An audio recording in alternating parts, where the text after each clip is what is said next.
Assalamualaikum warahmatullahi wabarakatuh. Ya, di sini saya akan memaparkan atau menjelaskan fungsi agama dalam masyarakat untuk memenuhi tugas saya di mata pelajaran Islam dan Budaya. Fungsi agama dalam bermasyarakat. Jika kita mengambil makna di Kamus Besar Bahasa Indonesia, yang dimaksud dengan pengertian agama adalah suatu ajaran dan sistem yang mengatur tata keimanan dan peribadatan kepada Tuhan Yang Maha Kuasa, serta tata kaidah terkait pergaulan manusia dengan manusia serta lingkungannya. Itu menurut Kamus Besar Bahasa Indonesia. Akan tetapi ada pendapat lain yang mendefinisikan tentang pengertian agama seperti pendapat para ahli lainnya. Salah satunya ialah pendapat Anthony F.C. Wallace. Dia itu seorang para ahli. Seorang di antara para ahli. Ia mengatakan bahwa agama adalah seperangkat ucapan yang diberi rasionalisasi melalui adanya mitos dan menggerakkan kekuatan supranatural agar terjadi perubahan keadaan pada manusia dari alam semesta gitu. Agama itu berasal dari kata Sanskerta. Agama kan secara umumnya termasuk dalam bahasa Indonesia ya. Agama berasal dari bahasa Sanskerta yang berarti a itu tidak dan gama adalah kacau. Kalau kita lihat dari artinya ini, asal katanya ini, definisi agama ialah suatu peraturan yang dapat menghindarkan manusia dari kekacauan serta mengarahkan manusia menjadi lebih teratur dan tertib. Itu definisi secara agama. Jika kita pisahkan satu persatu. Jika satu persatu A itu tidak, gama itu kacau. Kalau misalkan disatukan berarti maknanya tidak kacau. Tapi kalau misalkan secara definisi langsung, apa itu agama? Agama itu peraturan yang dapat menghindarkan manusia dari kekacauan serta mengarahkan manusia menjadi lebih teratur dan tertib. Itu definisi agama secara umum.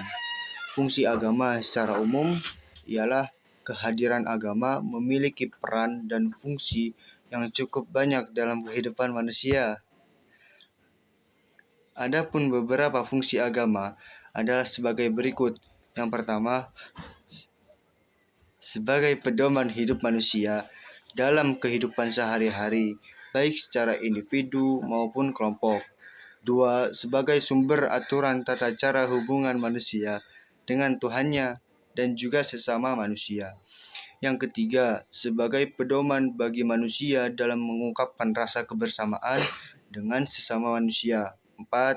Sebagai pedoman perasaan keyakinan manusia terhadap sesuatu yang luar biasa, supranatural dari luar dirinya.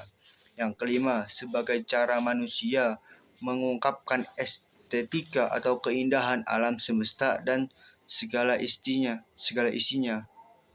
Ya, berarti beribadah kita itu salah satu makna secara umum sebagai menunjukkan betapa indahnya alam gitu. Yang keenam, sebagai cara untuk memberikan identitas kepada manusia sebagai umat dari suatu agama. Tujuan agama, jika kita ketahui atau jika kita melihatnya secara umum, tujuan agamanya itu untuk membimbing manusia dalam menjalani kehidupannya dengan cara lebih baik melalui pengajaran dan aturan. Kedua, untuk menyampaikan firman Tuhan kepada umat beragama. Itu tujuannya agama. Tujuan itu agama diadakan.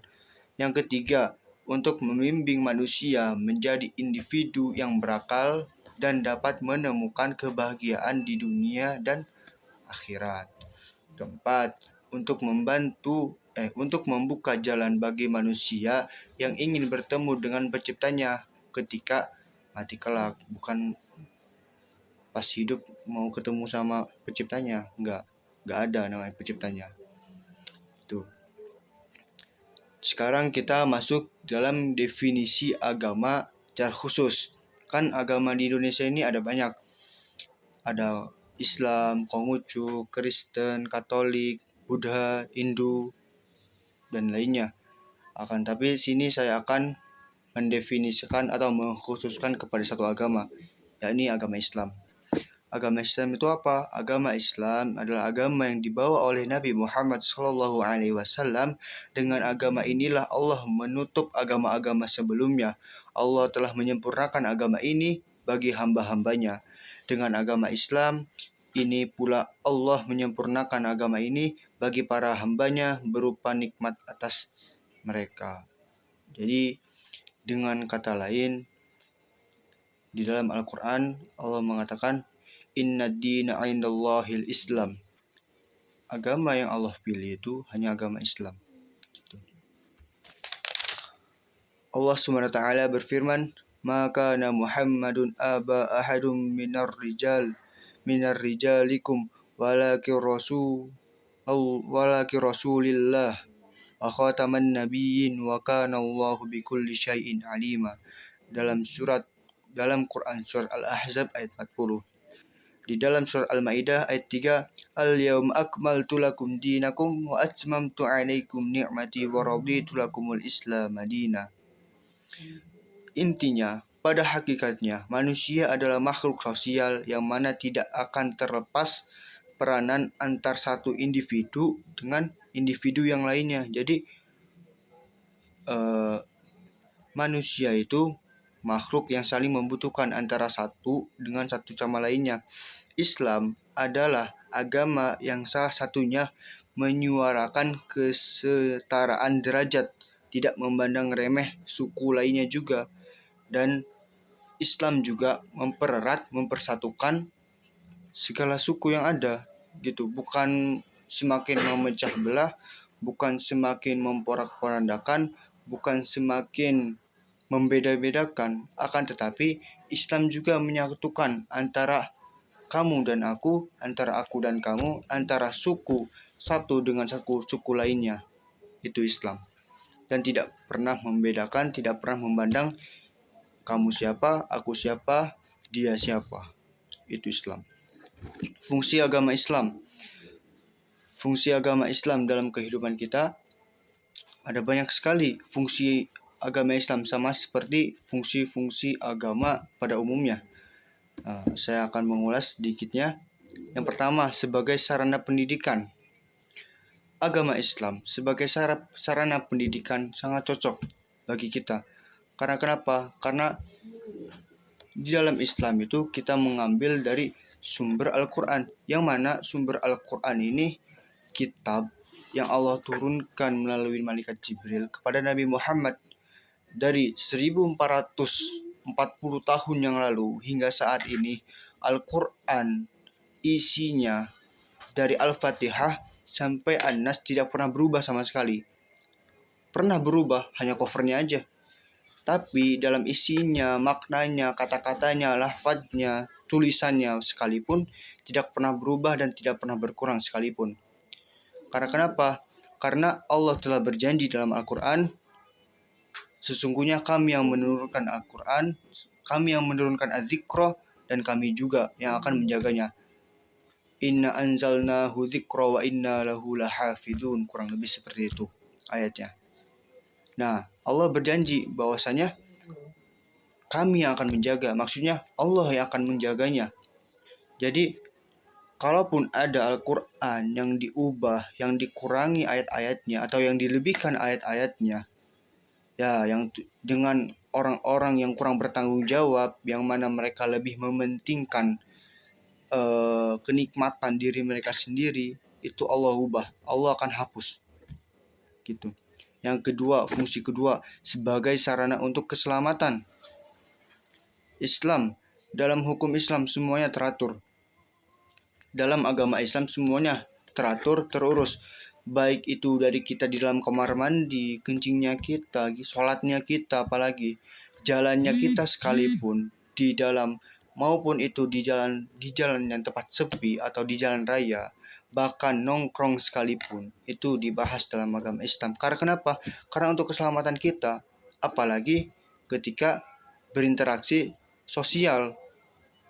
Contohnya yang berlawanan jenis, yang mana bukan mahram satu sama lain. Itu Islam membahas semuanya komplit. Dan itu tujuannya untuk salah satunya untuk keselamatan kita. Keselamatan bagi mereka yang menganut agama Islam. Bukan hanya menganut agama Islam doang sih, semua manusia. Karena Islam itu lil alamin, untuk seluruh manusia, tidak memilih siapapun. Yang ketiga, fungsi ketiga, sebagai jembatan perdamaian manusia. Itu yang ketiga, Islam sebagai jembatan perdamaian dunia. Yang keempat, sebagai alat untuk sosial. Yang kelima, sebagai jenjang hidup yang baru. Yang keenam, sebagai tempat untuk berinteraksi. Baik itu kita dalam berinteraksi sosial sesama manusia, maupun berinteraksi kita kepada Tuhan yang Maha Kuasa, yaitu Allah Subhanahu wa Ta'ala. Yang kedelapan, sebagai identitas diri kita. Yang kesembilan, agama juga bisa disebut sebagai ajaran teoritis. Apa yang dimaksud dengan ajaran agama teoritis? Maksudnya itu yang mengajarkan tentang cara bagaimana berperilaku baik yang sesuai norma, moral, dan aturan-aturan, perintah serta larangan-larangan yang berhubungan dengan etika bermasyarakat. Itu Islam mengajarkan semuanya. 10. Agama juga bisa disebut sebagai benteng kekuatan. Jadi kalau yang fungsi nomor 10 ini bisa dikatakan fungsi agama secara umum. Karena kenapa? Karena dalam diri seseorang, dalam menganut keagamanya masing-masing, itu agama juga bisa disebut sebagai benteng kekuatannya gitu. Kekuatannya untuk mempertahankan dirinya dalam beragama. Ya, cukup sekian yang dapat saya sampaikan. Mohon maaf atas kurang lebihnya. Jika ada kesalahan kata, jika ada kesalahan dari kalimat-kalimat yang telah saya sampaikan, bisa dikomentari di kolom komentar. Oke. Assalamualaikum warahmatullahi wabarakatuh.